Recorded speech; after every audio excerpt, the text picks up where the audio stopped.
Ciao, I'm Andrea, a PhD student from EURECOM, and I'm going to talk about the use of likely invariants as feedback for fuzzers. Coverage-guided fuzzing is a testing technique that we use to discover vulnerabilities and bugs in programs, and it consists of the input generation for the program under test using previously stored input in a corpus. When a new input is generated by the engine, we execute the program with that input and look for crashes, or if the execution trigger a new previously unseen program point that was not seen so far during the previous executions, for instance, an edge in the control flow graph. If so, the generating input is stored in the corpus for further mutations, and we repeat the process so on and so on, adding input to the corpus. As an example, consider a small function and the control flow graph on the right. The fuzzer can generate input to satisfy or not the if statement and explore both branches in the control flow graph that you can see in the slide. And after that, the fuzzer cannot find any more feedback, cannot get any more feedback from that program, because after exploring both of the branches, there is any more coverage to uncover. But as you can easily notice, in this program there is a bug. The bug is related to an input that is negative, but this condition that trigger bug is not explicit in terms of code coverage. There is no such branch in the control flow graph for that. So, of course, a fuzzer can very easily find this bug thanks to random generation. We can just randomly generate a negative number. But imagine that this function is deep in the program, so the parameter is not directly linked to the input of the program, but is derived in some way. So it's complex for a fuzzer to generate a negative input, must be guided towards that.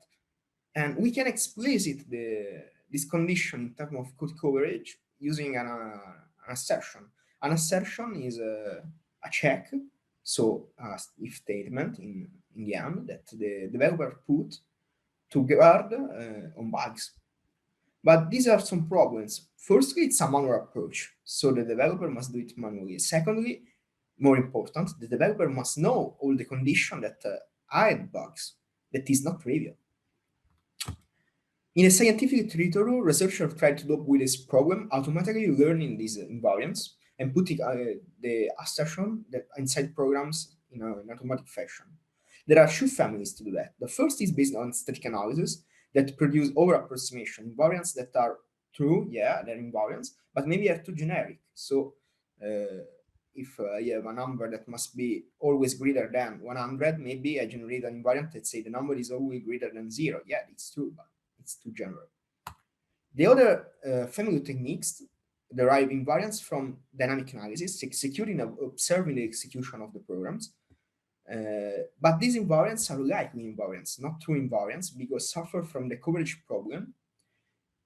That means that these invariants may be not general properties of programs that are must be always true, but are local properties of just the observed executions.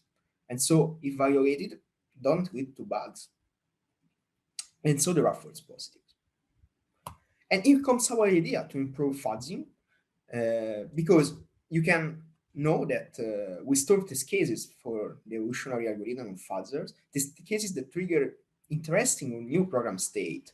As a proxy, we use edge coverage, but we use also the metrics like the count of each time that an edge is executed, or the loop count of a loop counter and so on, as a proxy of the program state. So maybe we can use the evaluation of likely invariants as a metric to distinguish what is usual and what is not in terms of variables of the program, not just code coverage. So we can exploit the coverage problem to distinguish between values in a data in the program state that are unusual or not, and separate the space of all the possible variables and save test cases in the corpus that maybe have the same coverage that other test cases, but have interesting values inside the variables.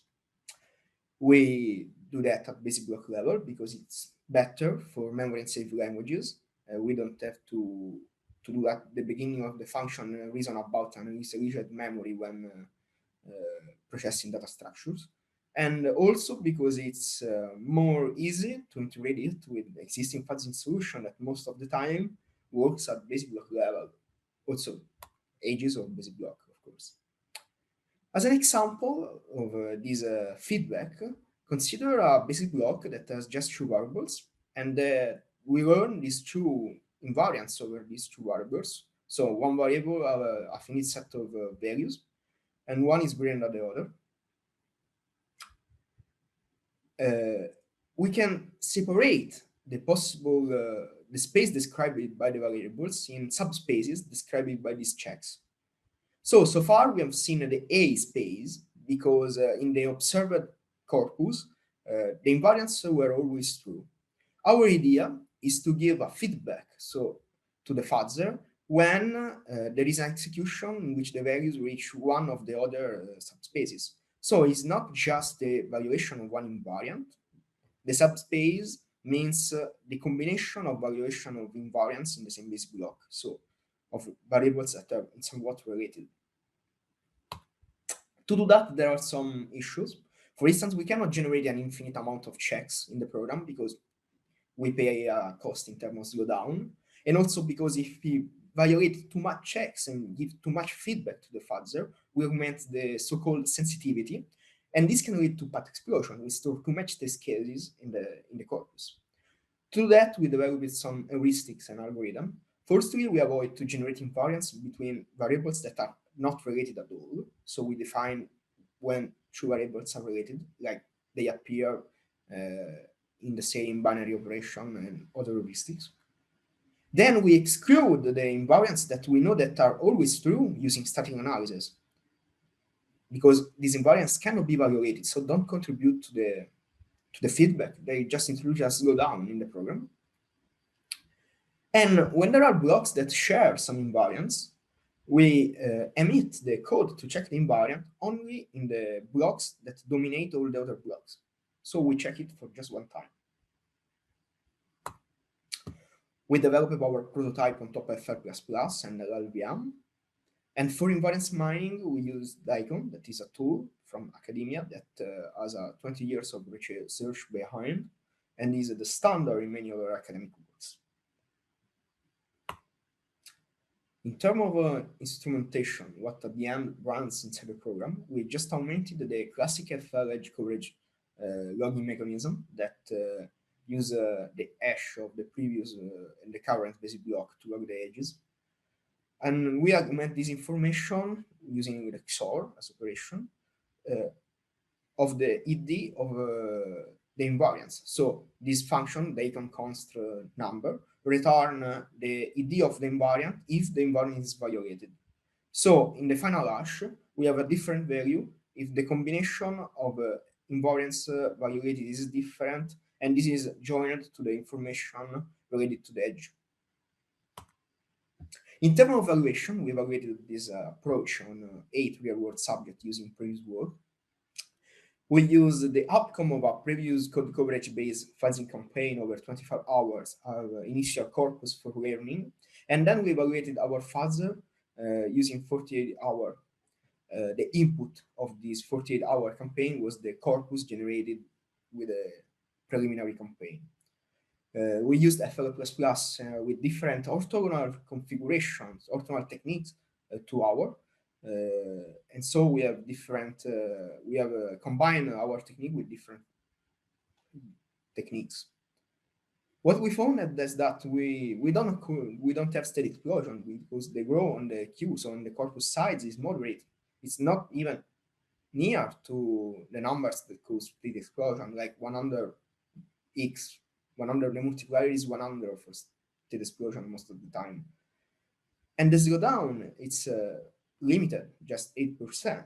An interesting insight that we don't improve too much code coverage that because the initial corpus was good even before the run of the 44 hour.